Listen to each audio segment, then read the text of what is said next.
This is the locomotive electric at Newark Penn Station, which took us down to DC, which changed over to diesel. This is the passageway. I didn't measure, but I don't think it's any wider than 24 inches. And the reason I say that is when you're moving at 100 miles an hour, bouncing back and forth, your shoulders hit the passageway, bulkheads. This is our room attendant. You could see his shoulders up against, almost up against the bulkhead. We had a sleeper with a top and the bottom bunk. The sofa on the bottom converts to almost a full-size bed. Kind of thin mattress, reminding me of my Navy days. Really roughing it. You can see on the big sleeper, it has a top bunk which is upright right now. And in the middle of the picture in the bottom, you can see a tray which comes out of the wall or the bulkhead, and you can have coffee and things like that. You can put a book on it. Now, to get an idea of the size of this room, it's really it's like 7 by 7. This is the sink. Now look at the socket. That's a standard size socket. See how big that is? Could hardly put my 2 hands in that sink when washing them. And this is the shower and the toilet combined. I recommend if you're going to shower, you get everything ready, and when the train pulls into the station for a smoke stop, when it's not moving, that's the time to do your shower.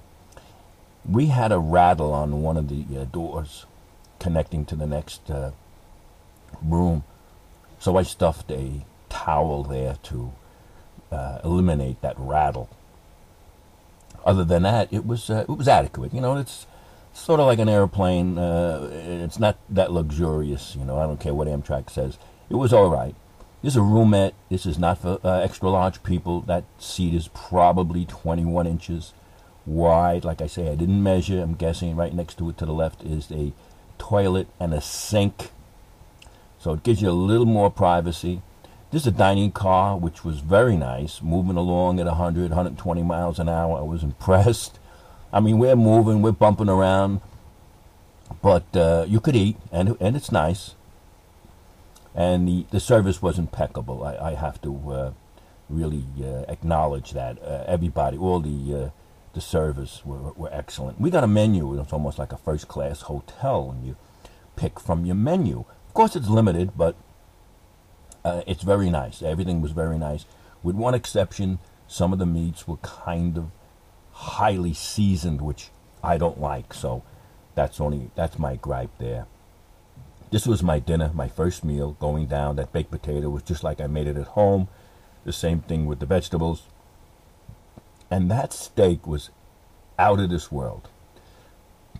But like I said, coming back from Florida, the steak was too seasoned, too much for me. Couldn't eat it. This is at the Orlando station coming home. They had a nice veterans tribute, so I was impressed. These are Amtrak employees, so they had a little display there, which was very nice. This is the Amtrak station, refurbished. I don't know how old it is. Maybe it's 100 years old, but they did a nice job, and it's a pretty nice station. Now, as far as delays, they always expect a delay, and then you won't be disappointed. We had a delay coming home, not going to Orlando. Delay was about an hour.